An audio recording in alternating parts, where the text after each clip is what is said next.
Hi, I'm Professor Tom O'Brien, and this course is the history of world revolutions. I want to welcome you to the course, and today what I'd like to do is spend the first few minutes sort of orienting you to the course, what it's about, how the grading instruments work, the general course of the class itself, and then we'll go on to more substantive things and talk about, in the first half today, theories of revolution. And then in the second half, we'll be talking about history and revolution, and we'll see what the significance of that is. How does history affect these revolutionary movements? But before we get into the substance of the course itself, let me explain a little bit about why I'm teaching the course. I do two other courses that led me in this direction. One is called CIA in the Third World, which deals with the United States Central Intelligence Agency and its interventions in third world countries. And in many instances, those are interventions aimed at contemporary revolutions in the third world, places like Guatemala and Iran and elsewhere. In recent years, I've been doing another course, which is World Civilizations. And again, I find myself dealing often with revolutions in that larger context of a survey of world history. When we look at the contemporary world, and by that, for historian, we mean the last 500 years, we discover that revolutions have radically altered the course of human history. If we look back 500 years to Columbus and the world that Columbus knew, our world is so dramatically different than his. It's hard to imagine that he could understand ours or that we could understand his. Physically, we might appear to be the same, but the way we think, our activities, our daily lives are so radically different from 500 years ago that it would be difficult for either group, contemporaries or people from that period in history, to understand each other and how we live and how we think and the values that we have. One of the contributing factors in those radical changes over the past 500 years have been revolutionary movements.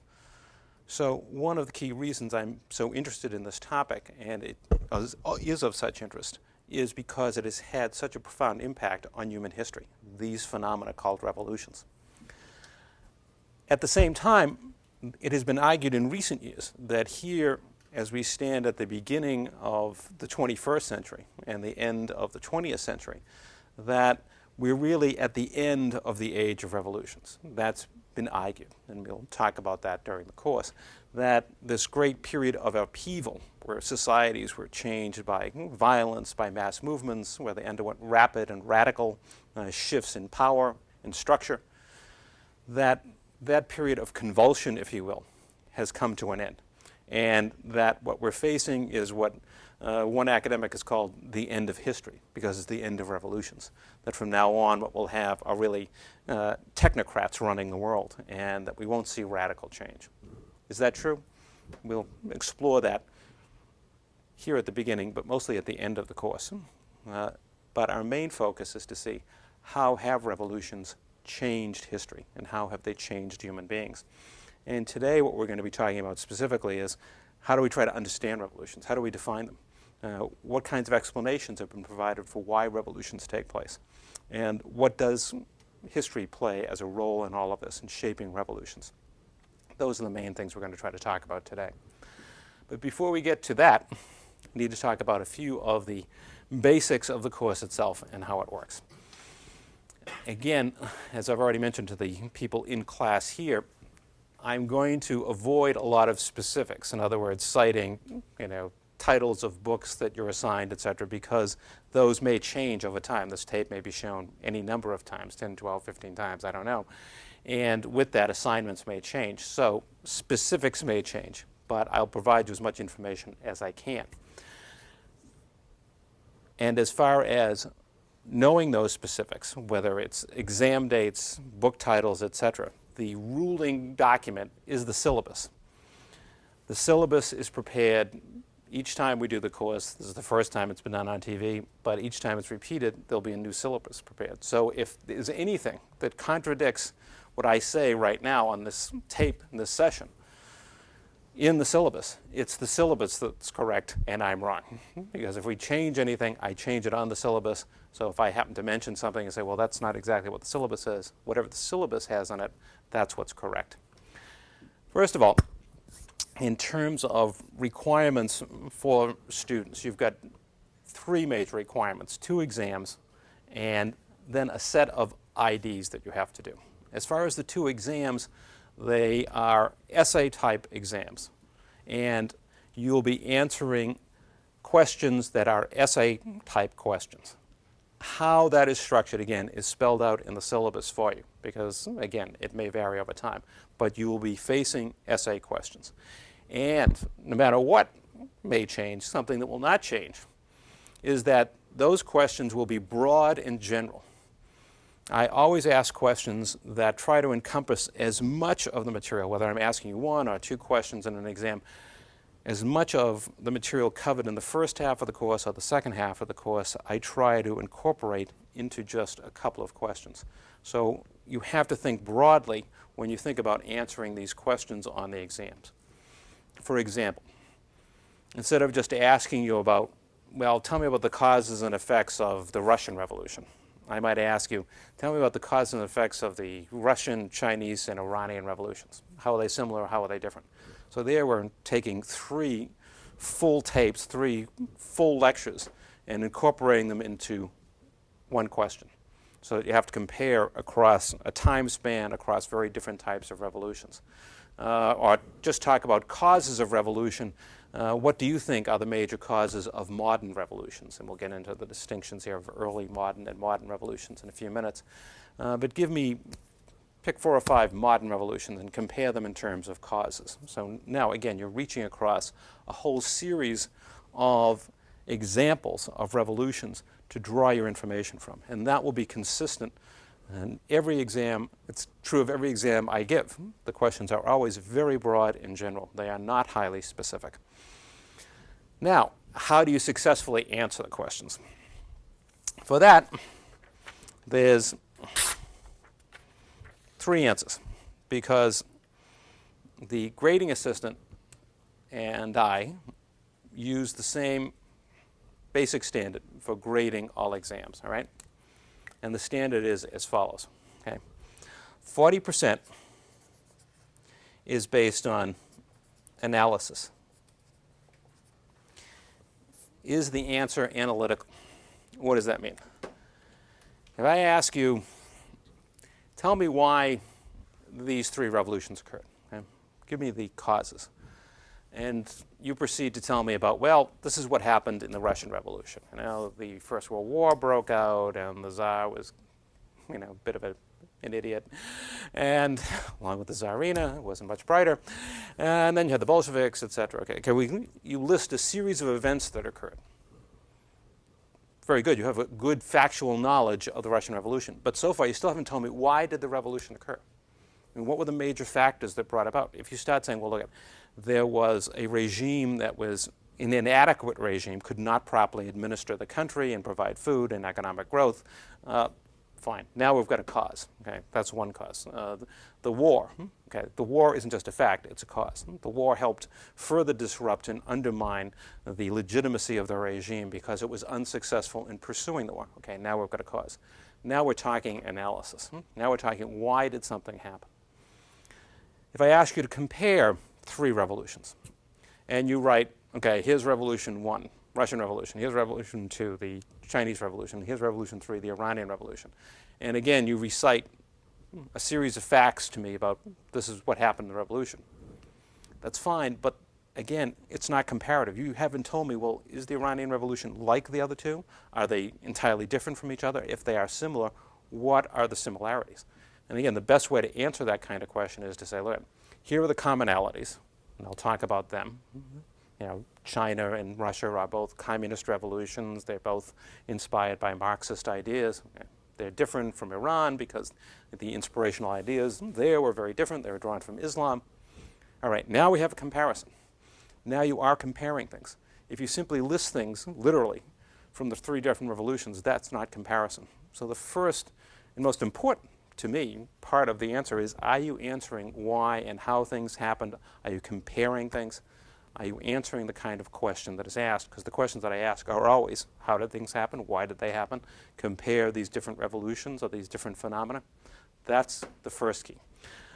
The second key, another 40% of the grade, is facts.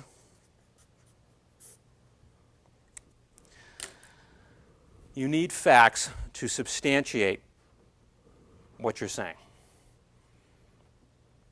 It's not enough to say, well, the problem with Russia was that the government was ineffective. Okay, but I need some examples. Well, for example, when they went to war with Japan, they lost that war. They went to war in the First World War, and they were losing that. They attempted a land reform program, which was not highly effective. Now we've got some facts. Okay? Now we're explaining exactly what is it that you mean when you say that the government was ineffective. Now you've got factual information to back you up. People are always concerned about, well, how much factual information do I need? You've got a fairly substantive body of reading to do in the course. Okay? And when you see the syllabus, you'll see specific assignments. You know, each week there's a topic, and beside it is a specific reading assignment. So there's a lot of reading to do. You can't remember all of the facts in the reading. It's impossible. There's just no way you can do that. And if you sit there and start underlining, you know, page after page of material, it'll be a nice underlining job, but you won't be able to remember most of it. So how do you figure out, well, which facts do we actually need to answer the questions? The answer to that is, at the end of each lecture, the end of each tape session, sometimes at the end of each half, but definitely at the end of each tape session, I will list a series of summary points. Okay? Today, at the end, we'll get to a series of summary points of what I've been talking about. When we're talking about different revolutions, I will be asking a sort of basic set of questions about why do revolutions occur, what were the agendas of the different people who were involved in the revolution, what were the effects of the revolution, these questions. And at the end of each lecture, I'll summarize the answers to those points, or at least my answers to the points. What you need to do is to start with that set of questions in terms of your readings and in terms of the lectures. If you want to know, well, which facts do I really need to know, then the answer is, which facts help you respond to the summary points, help you explain the summary points, help you answer the major questions that we're going to be talking about in terms of revolution. Why did it occur? What were the agendas of the different groups? What were the effects of the revolutions? These are the basic questions. If a fact doesn't really help you explain something, explain one of those major questions, then it's not highly relevant. I may tell you a story about, you know, someone, rather interesting story, helps illustrate the period in history, etc., but it may not be highly relevant, and probably isn't, to understanding, well, why did this revolution occur? There's some interesting characters in all these revolutions. I'll talk about some of them. But that doesn't necessarily help you explain why the revolution occurred. On the other hand, if I'm talking about somebody like Rasputin, the mad monk who was close to the imperial family in Russia on the eve of the revolution, indeed, the very fact that he was allowed to play a major role in government was an illustration of just how weak and inept the government had become. So his name, that fact, is worth remembering because it helps illustrate the ineptitude of the government. Fine, that's useful. But if it doesn't help answer one of the key questions, if it doesn't help address some of the major summary points that we're going to be talking about, then you don't need it. And as you read through the reading materials, same thing. You're going to read a book on the French Revolution, for example. Very useful book, very lengthy book, but only to the extent that it helps you answer those questions about why the revolution occurred, what were the agendas of different groups, and what were its effects. Only to that extent do you need to remember specifics. Because when I ask questions, they are always broad and general. If I ask a question about a book, it won't be a question of, well, tell me what's in chapter 2 or chapter 4. It'll be about the whole book. Tell me about the whole book. You know, what is this person's interpretation of this revolution? What does he see as the causes, or what does she see as the causes, the major goals and the effects of the revolution? So questions are always broad. And if the factual material that you're gathering as you go through and take your notes and review and do readings, if they're not helping you answer those questions, then they're facts you really don't need. Facts are useful. Facts are useful to help explain something, but not just so you can accumulate facts and have this encyclopedic knowledge. You're never going to be able to remember all of them anyways. You need to remember the ones that help you explain the key points. And again, when I ask questions on the exams, I go to these key points, to these summary points, and that's where I draw the questions from. So I build the questions out of the summary points. If you use the summary points as a guide to go back through your readings, go back through the lecture notes, then you'll be on the same wavelength I am. You'll be able to anticipate pretty well what's the question going to be like, what are the likely questions that he will ask. Facts are important. 20%. Organization.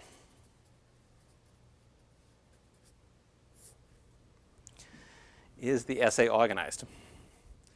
Does it have a beginning, a middle, and an end? Does it cover a number of key points? For example, suppose I asked you about the, again, causes, goals, and effects of a revolution, about the whole story. The historical background, causes, goals, and effects. Tell me about the historical background of revolution. Tell me about the causes, the goals, and the effects. That's 4 major points. As soon as you see the question, you should sit there and make a list of key points that you're going to write about. Okay, these are the things I want to write about. So as I asked you about, just suppose the question is, tell me about the causes of revolution in these 4 revolutions. You should sit there and say, okay, well, I got to talk about economic causes. I got to talk about social causes. I have to talk about political causes. I have to talk about the international issues, okay, ideological issues. Okay, those are the ones. Okay, there's 5 major ones, and that's as much as I'm going to have time to talk about, and these are the key ones. Now you're organized. Now you know, okay, the first thing I'm going to talk about are the economic causes, to the extent that there were economic causes in these revolutions. Then the next paragraph or 2, I'll talk about social causes, to the extent that there were any in specific revolutions. There always are, by the way. Politics, the same thing. So I've got an outline. All I did was list 5 points, but now if you write to that, you'll be organized. The biggest mistake people make is that they look at a question and just start writing. You know, it seems so enormous. You know, the question, I got all this time and I have to write on this huge question. The mistake is to start writing right away. The key to answering the question and doing well in answering the question is to be organized. If you're organized, you'll fly through the question. If you're not, what you'll do is if you start writing, okay, I happen to think of economics. So I start writing economics, and you look up and 1/3 of the time is gone. And you got 4 other topics you should be writing about. I haven't got the time anymore. Spend it all on economics. If you're organized, then you know, okay, I've got 5 major points to make. I'll write to each one of them. Maybe it's 6, maybe it's 7 major points. Depends on what the question is. But if you outline it just briefly with 1 word for each topic and then write to that, the essay will be organized. Remember, I've been giving questions like this forever. I realize how much you can write in whatever time you're assigned, whether it's an hour and a half, 2 hours, whatever the time assignment is for the question. I know how much you can reasonably write, and there's always a range there. No one's expecting you to, write 50 pages, detailed material in an hour and a half, 2 hours, or even 10 hours. So there's a logical limit to this. What's important is that you have breadth, that you cover the key points, and with each of the key points you offer some factual information to go with it. If you're organized, you'll answer the question correctly. If you're disorganized and are just trying to sort of blurt out whatever you can think of, then you'll have a problem. The essays, the exams, are 80% of the grade. Okay? 80% of your final grade are exams. 2 exams, 80%. 20% of the final grade are IDs. The details for doing the IDs are in the syllabus. Okay? Just read that over. The key to the IDs is this. You'll have read material that the IDs are specifically based upon. Some of the IDs are the kind of thing that if you want on Who Wants to Be a Millionaire, you'd answer like that. Okay? Who's Sigmund Freud? Okay, everybody knows who Sigmund Freud is. Fine. Commonly known fact. But what you need to do is not only identify him as the father of psychoanalysis or something like that, you also have to make some reference to the document that refers to him. In other words, not only is Sigmund Freud the founder of psychoanalysis, but he also wrote this article that says X. I'm only talking about 2 or 3 sentences here. But the key is not to just identify who the person is or what the item is, the fact, but also relate it to the reading material. The whole idea is to get people reading the materials, and the IDs will make it clear that you have read the material because you're able to identify the person or the fact or whatever and relate it to the specific document. Okay?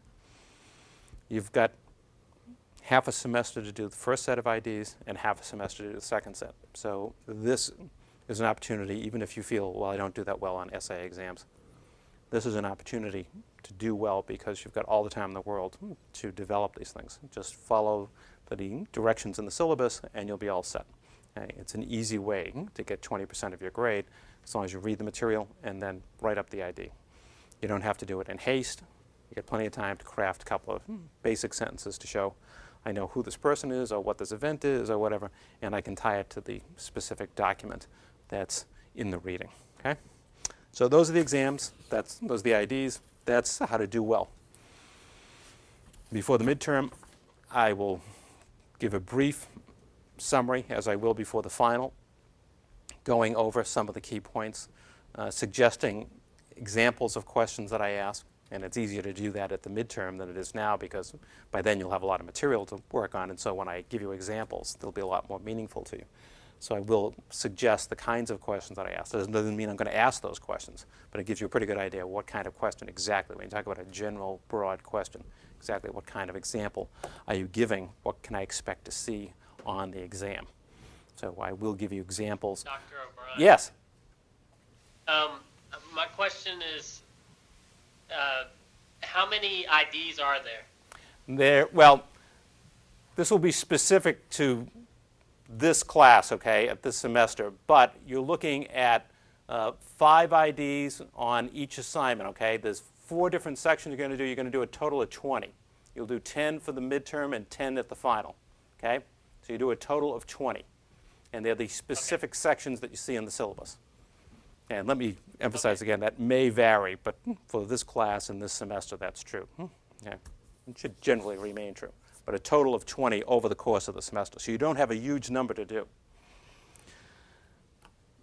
So you will get an opportunity to sort of review, summarize, and again, at that time, if you want to ask, well, gee, might you ask a question like X or Y, I'd be glad to answer it and say, well, that's too broad or that's too narrow a question in terms of the kind of question I'm likely to ask. All right, any other questions on the basic assignments at this point? I urge people to always read. You can't read, obviously, ahead of the first class if you didn't have the syllabus yet, but try to stay ahead. It makes the material a lot more comprehensible, and by that I mean the material in the lecture. If you've read over some of the material in advance, as we go through names and dates and so forth, and the course of events, if you've seen some of this already in your readings, it just makes it a lot easier to understand and to incorporate into your notes as you listen to the lectures. Okay, let's turn to more substance today, and that is talking about 2 key issues, which are theory and history. Theories of revolution and history's role in revolutions.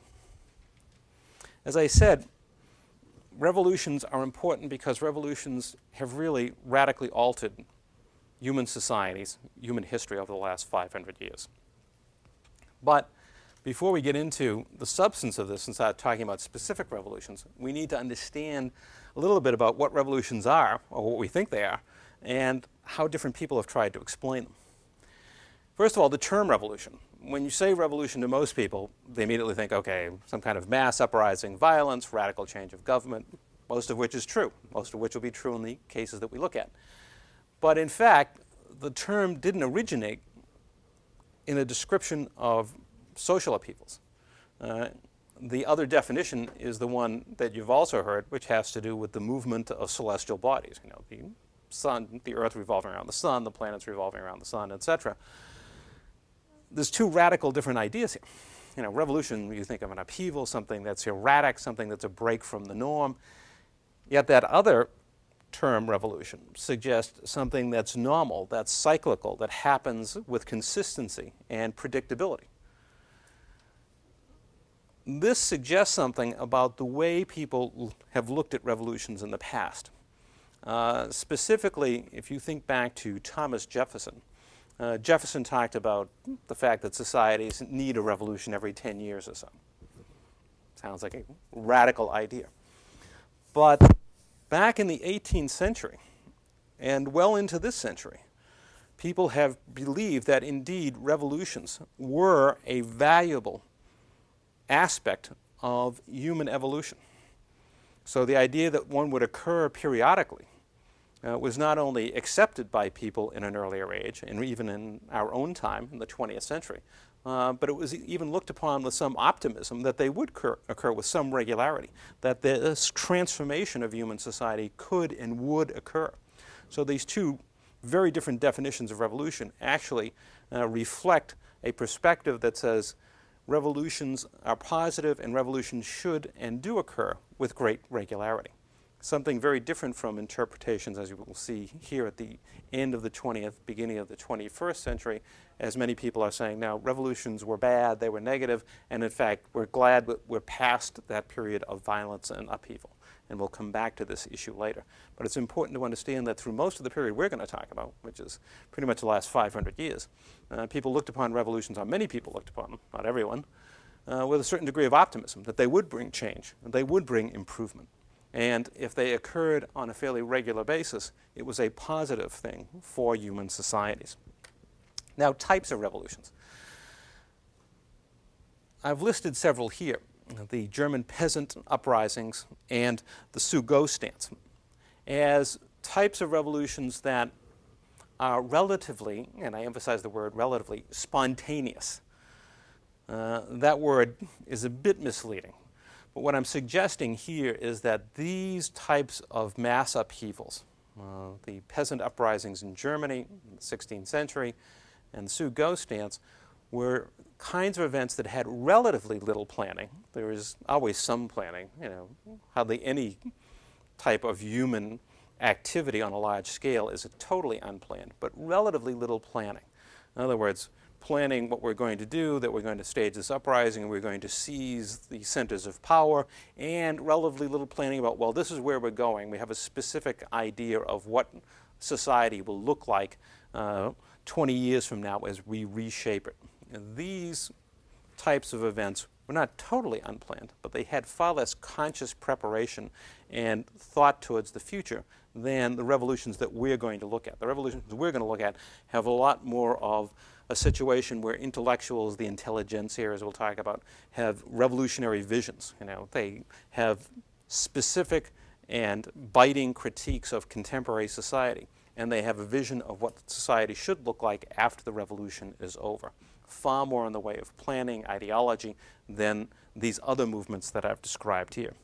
Another example that often gets listed with revolutions are coups d'etats. And I use the example of Gamal Abdel Nasser and the coup in 1952 in Egypt. This is an important event.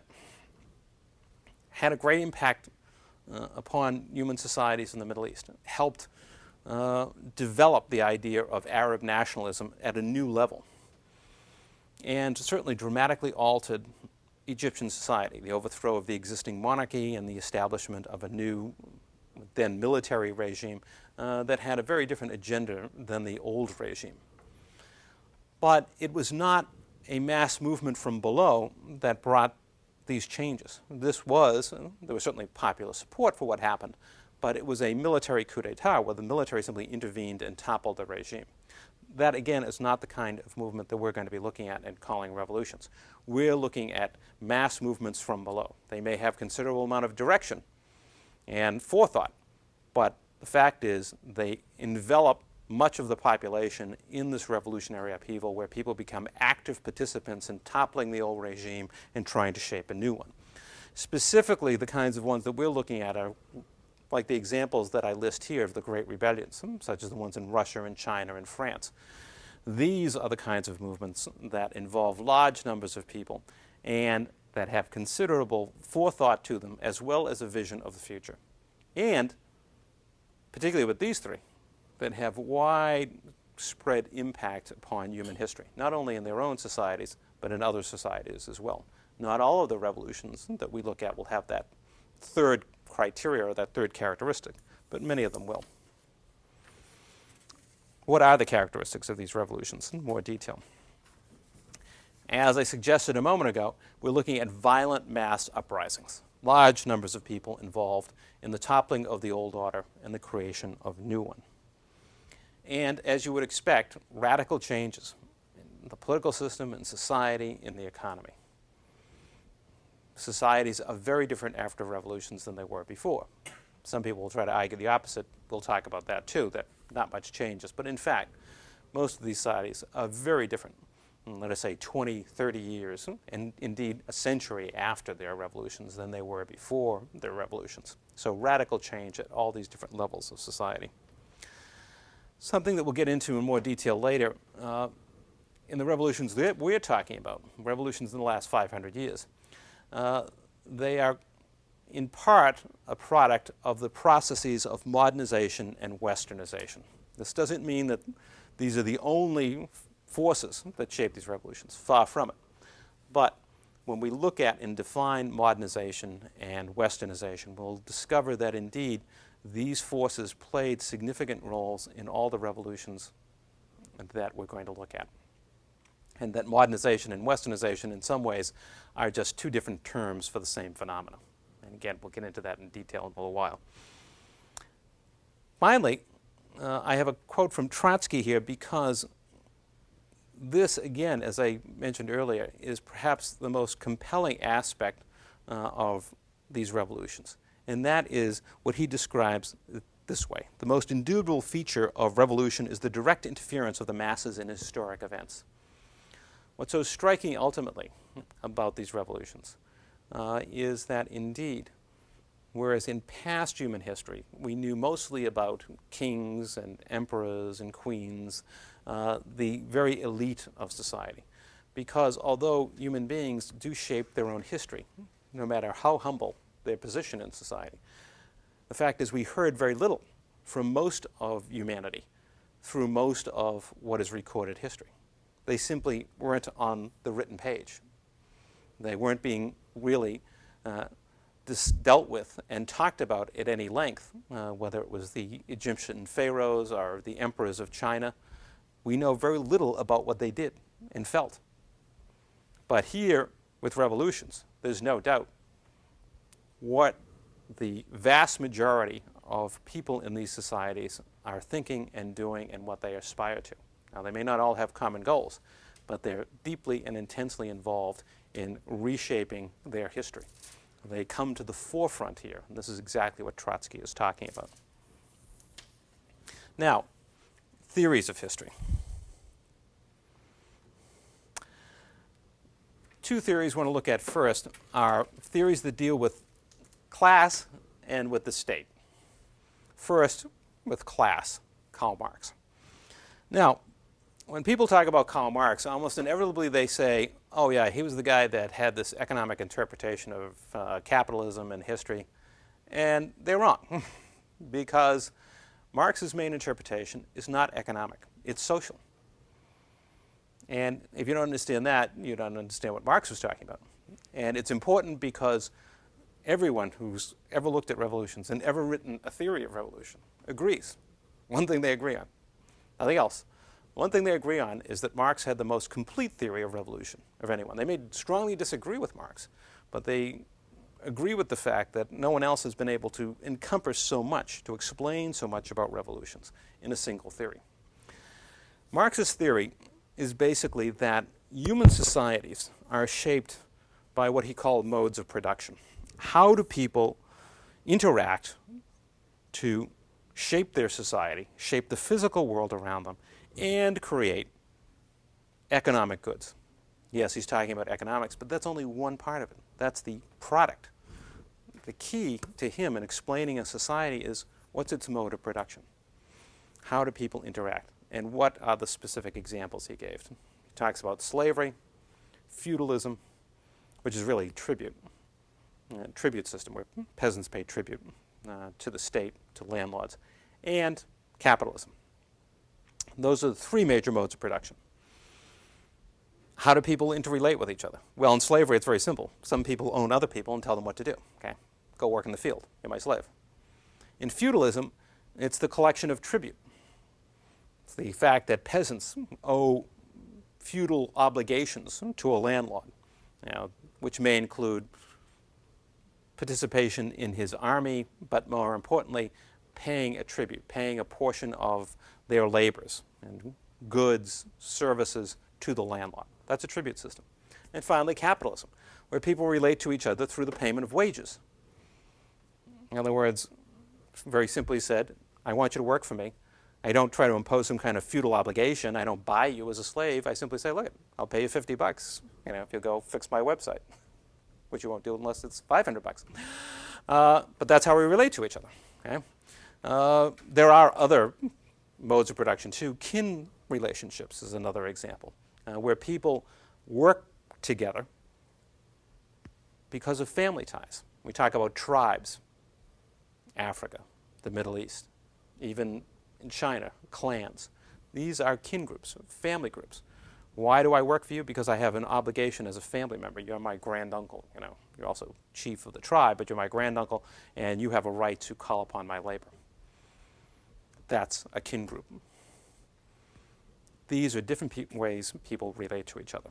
And Marx argues, depending upon which system you have in a society, that will determine everything else. The political structure, the economic structure, the social structure, all of this is determined by the mode of production. Marx might say, show me your mode of production and I'll tell you what your legal system is. Show me your mode of production, I'll tell you what your political system is. All of that we see in day-to-day life, our political system, our legal system, much of our culture around us is determined by this mode of production. Okay? That's how societies work. If you have a legal system that protects private property, I can tell you immediately it's a capitalist system. Okay? And if it's a capitalist system, I can tell you immediately it has a legal system that protects private property. Look at China today as it tries to transform itself into a state capitalist system, perhaps. One of the things they're doing is trying to write laws to protect private property. Don't need that if you're in communism. If you get capitalism, you have to have a law system that protects private property. That's what Marx is talking about. Mode of production will determine these other aspects of society. What does this got to do with revolutions? Well, things go along fine in any given system, whether it's slavery or a kin group system or feudalism or capitalism, until technological change comes about. As people invent new ways to go about their economic activities, these new technologies bump up against the existing mode of production. Marx would say, look, the reason that you have the triumph of capitalism in Europe is that the emerging technologies of the Industrial Revolution simply were not compatible with feudalism. Why? What you want, you're organizing a factory to spin cloth, make wool in England. As a feudal lord, you can't go around saying, well, I'm going to take the 50 peasants living on my land and put them in the factory and make them work. It doesn't work that way. Why? Well, first of all, they may not be suited to it. You need to be able to find people who are suited to doing this kind of work. And when business goes bad, you have to be able to get rid of them. Just fire them. You can't do that with feudal relationships with peasants. They're there on the land essentially permanently. You need a new system that's more flexible, where I can bring people in who have the expertise to do this, fire them when I don't need them anymore. That's capitalism. So the technology is developing that is incompatible with the existing mode of production, the existing way we're organized. So we have to have a revolutionary movement. Marx argues the French Revolution is one classic example of that, and the English Civil War, another one that we'll look at. Classic examples of feudalism, feudal relationships bumping up against new technologies, and therefore bringing on revolutions to install capitalism. So at the heart of it, Marx says when you see revolutions in the modern world, what you're seeing is the old modes of production being swept away because they conflict with the emerging technologies. This is at the heart of revolution. Now, there's more to Marx than just the idea of these technologies, this contradiction between technology and mode of production that leads to revolution. There is human suffering in all of this, because what he suggests is that it is out of this human suffering that the thrust for revolutionary upheaval occurs. Because the next set of revolutions will not be capitalism replacing feudalism. The next set of revolutions will be communism replacing capitalism. When the workers who are exploited and when the masses who are exploited finally rise up and destroy the system, when there is mass suffering, These people will rise up and overthrow the old order. And why will they do it? Because the emerging new technologies of the second half of the 19th century, what he calls machinofacture, machines that run industry, that this is incompatible with capitalism. Capitalism is too highly specialized, forces people to become too specialized, and exploits them, deprives them of a living wage. That these conflicts, these contradictions will lead to a new wave of revolutions, communist revolutions. And indeed, many of the revolutions we're going to look at fall into that simple description of communist revolutions. The question is, does Marx's interpretation of why they occurred, does it fit the facts? And that's something we'll be looking at as we go down the road. We have this whole idea about technology conflicting with the mode of production, deprivation of the masses, leading to revolution, leading to communism. Okay, that's Marx's interpretation. But when we get to those revolutions like Russia and China, do the facts fit the theory? This other question is the question of state systems. Does the state cause revolution? The most famous proponent of an interpretation based on the state was the Frenchman Alexis de Tocqueville. He's usually referenced in U.S. history textbooks, his comments on the American Revolution. He was so insightful about American society and so forth. But his major focus was on his own country and the French Revolution.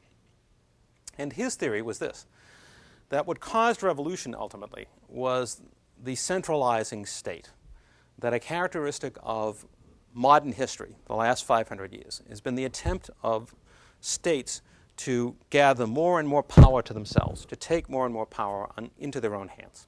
And this began with monarchies in Europe. That at one time monarchies were relatively powerless, had relatively little ability to control the society around them. That the feudal lords who composed the other leadership group within these societies had a great deal of authority. And that what monarchies have been doing over the centuries is trying to take more and more of that power into their own hands, centralizing political power in the monarchy. And he says that's what sets off revolution. It sets off revolution because it attacks two groups in particular. Okay? One is the elite, the nobility. And it violates their ideas about liberty. Now, you might not think that, well, noblemen, why would they care about liberty? You know, isn't liberty, the ideas that we think about freedom, liberty? To the nobility, what liberty meant was the right to enjoy their privileges without the king's interference or the queen's interference. Meaning, I don't have to pay any taxes. Okay?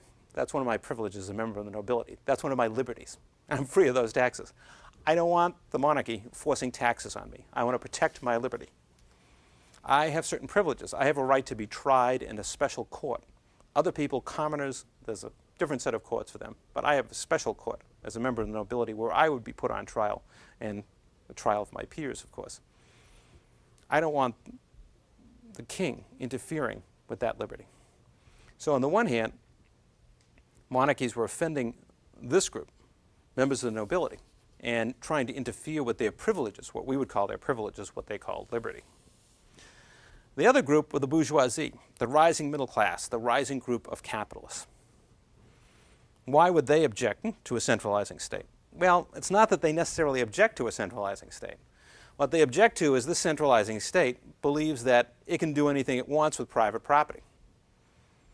That the king or queen can tax private property as she chooses, and the king or queen can take private property when and if he or she or it chooses. We want your land, we take it. I mean, much of the nobility got their land from the monarchy. Why shouldn't we have the right to take it back when we feel like it? So the problem for the middle class or the bourgeoisie, the rising capitalist class, was not that the state was centralizing, but the centralizing state had no respect or little respect for private property. And they insisted that if there was to be a state system, it had to protect private property. It had to protect what they saw, depending on the country, as an emerging free market. And we can't have the government just interfering, creating monopolies, setting up its own system. That isn't acceptable. So we have two very different groups, both opposed to centralizing states. One of the ironies is, as de Tocqueville himself recognizes, is in the end, And several revolutions were certainly prompted in part by centralizing states. In the end, what the revolutions did was accelerate the process of centralization. It's just that the issue was not really that the state was centralizing. It's a question of who is the state centralizing for. It's like the debate in this country about the government, how much government interference should there be? Depends. If you're a liberal, you say, well, I want the government to interfere, I want them in education, etc. If you're a conservative, you say, no, I don't want any government interference. And on the other hand, I do want the government to control abortion rights, I want them to do this, do that. Everybody wants a centralizing state. It's a question of what is that centralizing state working for? Are they working in my interests or in somebody else's? So despite the criticism and indeed the revolutionary tumult that centralization set off, in the end, the winners in revolutions wanted to accelerate the process of centralization. So it may have been a cause of revolution, but in a way it also became a goal of revolutions. Another interpretation that I've termed natural history, an interpretation that tends to see revolutions as essentially a part of a natural history, a natural evolution of humankind, that humanity is going to go through these processes. They're an inevitable part of the development, the history, the maturation of human societies. The most famous proponent of these theories was Crane Brinton, who wrote a book called The Anatomy of Revolution. And that term alone should suggest something to you, the anatomy. What do you think of? Physical body. And indeed, he describes revolutions in this manner, that revolutions are really, as he explains it, a fever racing through the body politic. That's what happens, that essentially a revolution is a disease, if you will, or a fever that spreads through the body politic and causes certain symptoms. What is most interesting about Brinton's argument is not so much that envisioning of society as a human body, or this as a natural phenomena, or as a disease, but some of the other things that he has to say about revolution. For one, he's one of the people to help place focus on what he calls the alienation of the intelligentsia as one of the factors, causes leading to revolution. When the intellectuals become alienated, not just from a given political administration, in other words, a particular monarchy, a president, etc., they're alienated from the system. They don't believe the system works anymore. The people, and these might be people who are authors of fiction books, they may be professors, they simply may be well-educated individuals in society. They're the people who think about and write about how society is, what it's like, what its values are, what its culture is. When they stop believing in the system, when they no longer believe that their system is adequate to administer the society they live in, then you get a problem. Because then they start writing about why you need to get rid of the existing system and what you need to create in its place. So they help create the ideology for revolution. Why are we doing this? Why are we moving forward? What is it that we're moving towards? What is so bad about the existing system? When they become alienated, the establishment has a problem. It's in deep trouble. And we will see this is a common phenomenon in revolutions. When we see people like Lenin and others joining revolutionary movements, these are the young intellectuals who would normally become a part of the establishment. When they don't, when they believe the establishment is not salvageable, then you've got serious trouble. Another thing that Brinton emphasized, and again was one of the people to help bring this to the fore in the study of revolutions, was the idea of the development of coalitions. It's important to recognize with every revolution that revolutions are the product of a number of different social groups. That does not mean that they act always in concert, although they sometimes do. And even when they act together, they don't always necessarily have the exact same goals in mind. But with the revolutions that we're going to look at, we see inevitably certain groups coalescing together and agreeing, if on nothing else, then on one thing, we got to get rid of the old order. There's something terribly wrong with it. Coalitions among the middle class, among working people, peasants, these are typical kinds of allegiances. We'll also see that it's often the elite that acts against the existing regime. even though you would think, well, they're the ones that are going to stand by it. But in fact, in several cases, certainly in the case of the French Revolution, for example, it's really the elite that gets the revolution going. They're the first ones to throw down the gauntlet and say, okay, it's time for radical change. They had no intention of creating the kind of revolution that occurred, but they are indeed people who helped get the revolution started. But generally speaking, the kinds of coalitions that Brinton is talking about are middle-class people, working-class people, peasantries. These are the groups that tend to coalesce, even if their overall goals are not identical. They do agree they need to get rid of the old regime. And it's that commitment that helps topple the old regime. And also, as we will see, inevitably leads to discussions of why was the revolution betrayed. There is not a revolution that's occurred in the modern world that has not had a situation where many of the participants in the end have said, the revolution was betrayed. What do they mean by that? It means the revolution didn't turn out the way I wanted it to turn out, okay? That's what the revolution betrayed means. And people have grand debates over this. You know, oh, Castro betrayed our revolution in Cuba. You know, Lenin betrayed the revolution in Russia.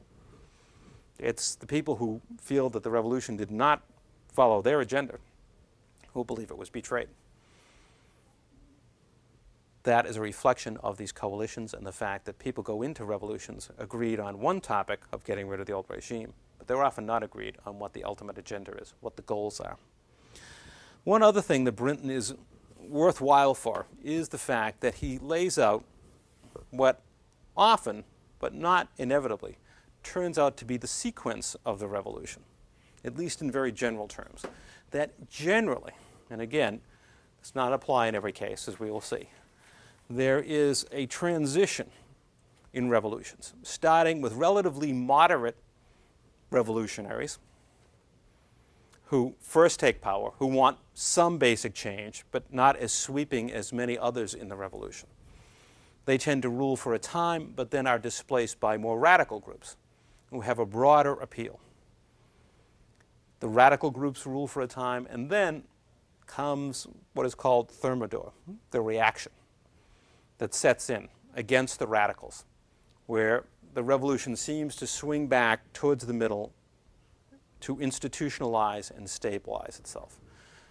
Thermidor refers to, it's a month in the French revolutionary calendar. It's an event in the French Revolution when Robespierre, we'll talk about Robespierre later, the leader of the radicals in the French Revolution, when he is overthrown and executed, refers to those events. And what Brinton's idea is that all revolutions, but this is not really necessarily true, go through this sequence of first the moderates get control, then the radicals, and then a reaction sets in. If we look at the Iranian Revolution, people argue that there you have an example of this, that the first people after the Shah steps down in Iran in 1979, the first people to take over relatively moderate, but then when the Ayatollah Khomeini comes into power, now the more radical groups seize control, and over the past 15, 20 years, they have been dominant, but now we see others coming to power, the current president of Iran, who are more moderate in their views, and people would look upon that as thermidor, as the stabilization, the reaction against the more extreme aspects of the revolution. So these are some of the insights that Brinton offers us. Another set of theoretical interpretations has to do with social equilibrium theory. And put very simply, what this means is, what these people are talking about, is that societies exist and persist because they operate with a certain equilibrium. They're in balance. There may be differing views in society as to what it should be. There are certainly different social classes, but they act and balance each other so that the system remains stable. If you think about our government and the way it's designed, it's supposed to have, countervailing forces. You have separate elements with the executive branch, the judiciary, and the legislature balancing each other out, helping maintain order because differing views get to be heard and they balance each other out. That's the way these theorists see societies operating.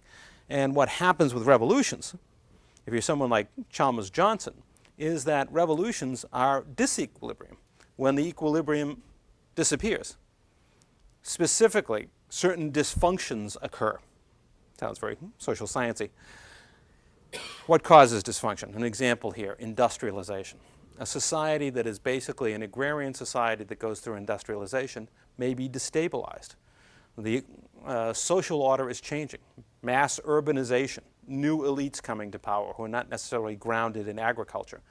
These kinds of things cause dysfunction. They disrupt the equilibrium in society. The other factor that Chalmers-Johnson sees here is not just that this will happen, because it happens in every society that industrializes, that you have these disequilibriums, urbanization, new elites arising. That will happen inevitably. But will a revolution occur? Well, one of the things that needs to exist here is an intransigent elite, meaning the people at the top don't want to change. For example, they don't want to open the corridors of power to the new elites that are rising. They refuse to do that. They refuse to cope with the demands and the interests of, let us say, urban working classes. So their refusal to adjust and modify and reform the system contributes to revolution. And finally, also necessary here are what Chalmers-Johnson refers to as accelerators, meaning something happens, usually a factor from the outside, that takes these problems of disequilibrium and an intransigent elite and throws it into chaos. War is a good example. It creates an acute crisis. If you look at Russia, for example, some people argue, I don't agree with them, but some people would argue, look at, you had a society that was trying to industrialize. You had an intransigent elite that didn't really want to adapt to these changes. And then, on top of that, that the system might have survived as is, even with the intransigent elite, that eventually these problems would have been overcome. But the final accelerator is the First World War. That's what really pushes the system over the edge and causes the revolution. I disagree with that interpretation. We'll get to it later. But this is an example of what Chalmers-Johnson is talking about. Finally, Samuel Huntington offers a similar kind of perspective. Huntington's argument is basically that modernization and the failure to cope with mass mobilization is at the heart of revolution. This is a variation on what Chalmers-Johnson is saying, that society itself is changing dramatically, that people are becoming involved in their own society, that if we look back at early agrarian societies, if we look back at, say, the world in 1500 or whatever, that there people were far less involved in the political system. But as societies modernize, as you develop a middle class, as you develop an urban working class, as telecommunications advances, more and more people are becoming involved and insisting that they have a right to be involved in the functioning of the political system. That this puts stresses on the existing order, and if it is unable to cope with them, leads to revolution. That what lies at the heart of modern revolutions is the process of modernization itself. Again, we're going to talk about this, and I think this is an important factor, but I think Huntington's argument is also, again, a bit simplistic. We need more to it than what he has to offer. But it certainly is a striking fact that when we look at most of these revolutions, and again, not all of them, but most of them, we do see that these are societies that are undergoing rapid economic and social change that we would describe as modernization, industrialization, the rise of a working class, growth in urban society, and other factors that we'll describe later on. And indeed, revolutions do occur in these societies. But we also have to realize, again, that although most of these societies fall into that category that we talk about in this course on revolutions, not all of them do. And not every society that has undergone modernization has necessarily experienced a revolution. So clearly, causes of revolution are complex. Another interpretation that, of course, sounds familiar today because of the term globalization. Leon Trotsky, who I quoted a bit back about the involvement of the masses in revolutions, a Russian revolutionary, argued that there is a strong international aspect to revolution. That what we've been talking about up to now about Marx and social factors and de Tocqueville and political factors and people like Chalmers-Johnson and Samuel Huntington talking about social equilibrium and modernization, yeah, all very important. But there's an international aspect. These other people are really looking at individual societies as almost as if they're in isolation, except for the mention of war. But Trotsky puts it in an international context, and he says it's really an issue of uneven development, that as the process of modernization is going on, and specifically industrialization and capitalist development, it's not occurring equally everywhere. It is occurring unevenly from society to society, and those distinctions are what help cause revolution. How do they cause revolution? I mean, how can a society trying to modernize, improve itself, industrialize, why would that cause a revolution? He argues because of the demands of the modernizing state. And here we get back a little bit to de Tocqueville again. But in this case, it isn't just a state that's trying to centralize power. What Trotsky's talking about is that societies that have states that launch themselves on this course start making enormous demands upon their society. If you have a basically agrarian society that wants to modernize, it will have to do so at enormous cost if you're talking about a society that is attempting this in the last several centuries.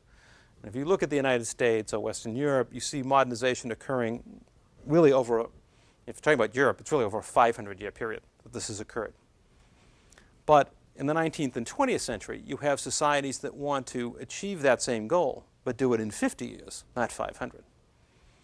And the costs are enormous. Someone is going to have to pay the price of industrialization. Somewhere the capital is going to have to be found, and inevitably, no matter how much foreign investment you have, much of it is going to have to come from your own society. Somebody's going to have to pay the bill. And this means that modernizing states are going to put enormous demands upon their people. Somebody's going to have to build those bridges, those dams, work in those factories, and we have to do it relatively cheaply because otherwise we won't be able to afford it and we won't be able to compete internationally. And if those people are going to do that in the urban areas, the peasants are going to have to produce food for less because otherwise it would be too expensive to pay those workers. So the state is going to have to make some tough decisions, and the state is going to have to impose some severe demands upon society. And Trotsky is talking about is those enormous demands imposed upon society help trigger revolution. It is simply too much for people to endure. Emanuel Wallerstein has given us a somewhat more sophisticated version of this theory, in the sense that he has tried to lay out specific zones, if you will, in the world, what he calls the core. First of all, the core are those societies that are already industrialized, modernized in the United States, Western Europe, Japan, the usual suspects. That's the core. That's the modernized world. Then there is the periphery, the places that aren't fully modernized yet. And there are two versions of that, two levels. The semi-periphery, the countries that are getting there, they're on their way there. They're semi-industrialized. Brazil would be an example today. We call them newly industrializing countries. They've got some industry, maybe 40, 50% of their industrial needs are met domestically. That's the kind of guideline that people use to describe them. And then there's the real periphery, where there is very little industrialization. And what Wallerstein suggests is that we see revolutions in both the semi-periphery and the periphery as countries try to accelerate this process and catch up with the developed countries. Specifically, what elites are trying to do in these countries is take them, speed up their economic growth, their industrialization, so that they can fully insert themselves into the world economy, so they can become part of this process of globalization. And in doing so, just as Trotsky suggests, they may set off revolutions. Specifically in the periphery, in the least developed areas, what Wallerstein suggests may happen is that elites will seize control, these new rising elites, through revolution, take over the country, and then wall it off so that they can develop it, so that they can follow the course of development that occurred in the United States and in England behind protectionist barriers. They'll wall it off, try to industrialize, and then reintegrate into the world economy. Prime example, the People's Republic of China. Mao comes to power in the Communist Revolution in 1950. China walls itself off from the rest of the world. Now, half a century later, China is reopening its doors to the world because now it has an industrial base. Now it can begin the process of reintegration into the world economy without being subordinated to other economies. So for Wallerstein, where you are in the world economy and what your elites try to accomplish help lead to revolution. a variation on this variation, the state and international affairs. The little group we just looked at are more or less arguing economic interpretations. This group, led by Theda Skocpol, are more political in their interpretation. What they see is essentially states that are trying to compete, maybe economically, but maybe simply diplomatically, militarily, on the international level. They face competition. Russia would be a good example for her. Okay, at the end of the 19th, beginning of the 20th century, what are the Russians doing? They get themselves involved in the Crimean War in the 1850s. They're defeated by the Western European powers. They fight with Japan. Okay, in 1905, they're defeated again. They're under this pressure, trying to assert their international status, getting themselves involved in World War I, and in doing so are putting enormous pressure upon themselves. Most of these cases, as Skocpol describes them, are agrarian bureaucracies. What does that mean? Basically, they're still tribute states. They consist largely of peasants, a peasant economy, with the state skimming off the surplus that the peasants produce, paying taxes, paying tribute to landlords and to the state. So they're essentially very old type of political and social system that is trying to catch up and compete internationally. And in trying to develop a modern military, they put enormous strains upon themselves. What Skocpol agrees with other theorists on is that you have attempts at reform, but also resistance. We talked about this earlier with the theories of modernization and social equilibrium. On the one hand, the state is trying to reform, make the economy more efficient, industrialize, but inevitably it runs into pockets of resistance, most typically the traditional elite, and is unable to fully achieve its goals. So it puts this enormous pressure on its own society to assert itself as a world power. We're talking specifically Russia here. Tries to transform this old agrarian bureaucratic system, and in the process upsets its own elites and triggers a mass uprising. So for Skocpol, it has more to do with politics, for attempts by states to assert their position internationally. Finally, Tim McDaniel falls into this category as well, talking about states that try to modernize and compete internationally. What's interesting about his theory, and the reason I mention it, is that he specifically says it's not just a matter of competing internationally, it's the kind of state system that tries to do this. And specifically what he refers to as an autocratic regime. An autocratic regime meaning that it does not have very deep roots in its own society. It does not have strong contact and control with its own elite or other levels of society. This is why McDaniel would say, for example, well, Japan managed to do this in the 19th century. They managed to modernize and didn't have a revolution. Why can't Russia? He would argue it's the type of political system you have, that in places like Iran and Russia, the ruling monarchy is not closely linked. It does not have good control over its own elite, and as a result is unable to carry out these reforms effectively, and that's what leads to revolution. So again, his is a political interpretation, but focused particularly on what kind of administration do you have? How well is it tied to its own elite, to its own political and social order? One last interpretation, as if you haven't heard enough. Nationalism.